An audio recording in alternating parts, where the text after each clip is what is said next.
വറുത്തരച്ച ഉരുളക്കിഴങ്ങ് മെഴുക്ക് പുരട്ടി വിട്ടിട്ടുണ്ടോ നിങ്ങൾ? വളരെ പെട്ടെന്ന് തയ്യാറാക്കാൻ വളരെ ഈസിയാണ്. നമുക്കപ്പോൾ അതെങ്ങനെയാണ് തയ്യാറാക്കുന്നത് നോക്കാം.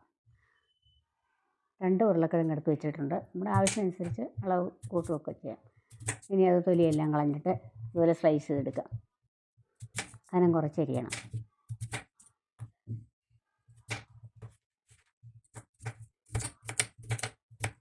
ചെറിയ പീസാക്കി നമുക്ക് മെഴുക്ക് പുരട്ടിയുടെ പരുവത്തിൽ അരിഞ്ഞെടുക്കാം.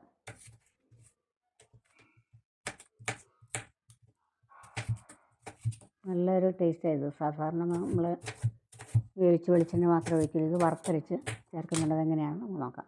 ഇത് കഴിഞ്ഞ് നന്നായിട്ട് കഴുകിയെടുക്കാം. 2-3 പ്രാവശ്യം കഴുകി. എപ്പോഴും നമ്മൾ ഉരുളക്കിഴങ്ങ് വെള്ളത്തിൽ തന്നെ ഇടണം, അല്ലെങ്കിൽ അതിൻ്റെ കളറൊക്കെ മാറിപ്പോരാനുണ്ട്. അപ്പോൾ നമ്മൾ കഴുകി വെള്ളത്തിലിട്ടിട്ടുണ്ട്. ഇനി നമുക്ക് ഗ്യാസ് ഓൺ ചെയ്തിട്ട് ഒരു കുക്കർ വെച്ച് കൊടുക്കാം. കഴുകി എടുത്തിരിക്കുന്ന കിഴങ്ങ് നമുക്കതിലേക്ക് ഇട്ട് ഒന്ന് വേവിച്ചെടുക്കാമേ. 1/4 ഗ്ലാസ് വെള്ളം ഒഴിച്ചിട്ടുണ്ട്. ഇനി നമുക്ക് അതിനകത്തേക്ക് ഉപ്പും മഞ്ഞൾപ്പൊടിയും മാത്രം ചേർത്താൽ മതി. ഇപ്പം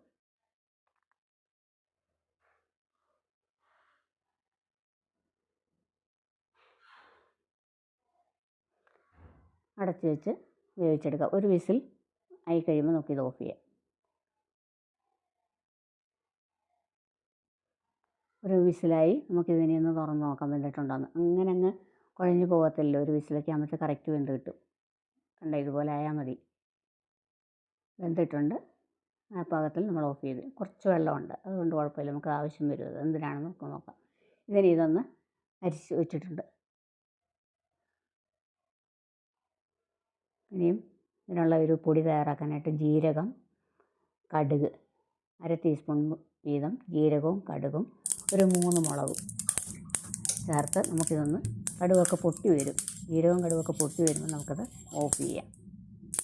ഇനി ഒരു മിക്സിയുടെ ജാറിലിട്ട് ഇതൊന്ന് പൊടിച്ചെടുക്കാം.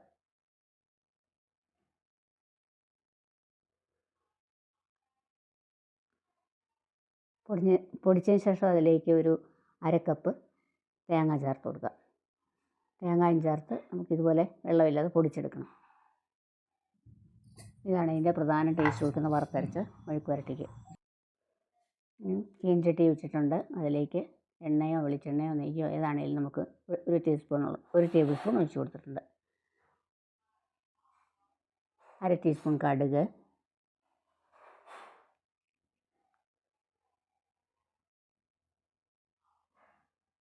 1 ടേബിൾ സ്പൂണോളം ഉഴുന്നൊക്കെ കടിക്കുമ്പോൾ ഒരു സ്വാദായിരുന്നു പ്രത്യേകിച്ച്. അതൊന്ന് മൂത്ത് വരുമ്പോൾ അതിലേക്ക് നമുക്കിതുപോലെ ഒരു 2 കരിവേപ്പില ഇട്ട് കൊടുക്കാം. അതൊന്ന് മൂത്ത് വരുമ്പോൾ നമ്മൾ പൊടിച്ച് വെച്ചിരിക്കുന്ന ഇത് തേങ്ങായക്കൂടെ വറുത്ത് പൊടിച്ചില്ലേ, അത് ജീരകം കടുക് അത് ചേർത്ത് നന്നായിട്ടൊന്ന് മിക്സ് ചെയ്തെടുക്കാം. തീരെ ഒരു മീഡിയം ഫ്ലെയിമിൽ വെച്ച് ഇത് ചൂടാക്കി എടുക്കണം. അത്രയേ ഉള്ളൂ. നമുക്കിനിയും ചേർക്കാനുള്ള നമ്മൾ വേവിച്ച് വെച്ചിരിക്കുന്ന കിഴങ്ങ് അതിലേക്ക് ചേർത്ത് കൊടുക്കുക. വളരെ ടേസ്റ്റി ആയിട്ടുള്ള ഉരുളക്കിഴങ്ങ് മെഴുക്ക് പുരട്ടി നമുക്കിതുപോലെ തയ്യാറാക്കാം.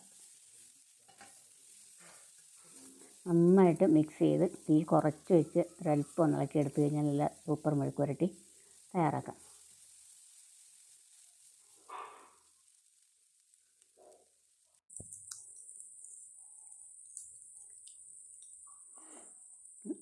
അല്പം വെള്ളം അധികം വന്നത് നമ്മൾ മാറ്റി വെച്ചിരുന്നില്ലേ. ഇപ്പം തീരെ ഡ്രൈ ആണെങ്കിൽ നമുക്കിത് വേണമെങ്കിൽ ചേർത്ത് ഒന്നുകൂടെ മിക്സ് ചെയ്തെടുക്കാം. ചപ്പാത്തിക്കൊക്കെ ആണെങ്കിൽ നമുക്കിത് ഉപയോഗിക്കാൻ പറ്റും. അപ്പം അങ്ങനെ ഇന്ന് ഞാൻ തയ്യാറാക്കിയ ഉരുളക്കിഴങ്ങ് മെഴുക്ക് പുരട്ടി വീഡിയോ ഇഷ്ടപ്പെട്ടെങ്കിൽ ലൈക്ക് ചെയ്യാൻ, ഷെയർ ചെയ്യാൻ, സബ്സ്ക്രൈബ് ചെയ്യാനും മറക്കരുത്.